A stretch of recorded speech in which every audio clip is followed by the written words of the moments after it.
প্রিয় দেশবাসী, এই সেই কালুরঘাট সেতু। এই কালুরঘাট সেতুতে মাত্র জিয়াউর রহমানের নাম থাকার কারণেই ফ্যাসিবাদী শক্তি গত 17 বছরে এই কালুরঘাট সেতুটাকে কোনো কাজই করে নাই।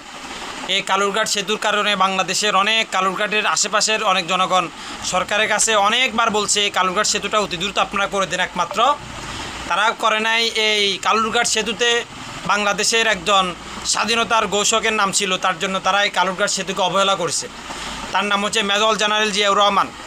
এই কালুরঘাট বেতার কেন্দ্র থেকে যুদ্ধের ঘোষণা দিয়েছে মেজর জেনারেল জিয়াউর রহমান। তার ঘোষণাপত্রের কারণেই আজকে চট্টগ্রামের কালুরঘাটকে ফ্যাসিবাদী শক্তি একদম নিম্ন স্থানীয় হিসাবে দেখত।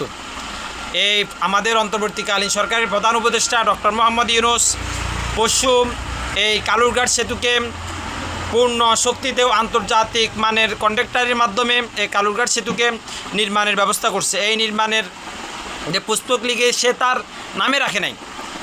আমার ব্যক্তিগত মত অনুযায়ী এই সেতুটার নাম জিয়াউর রহমানকে সম্মানের স্বার্থে জিয়াউর রহমানের নামের উপরে এই সেতুর নাম করা উচিত।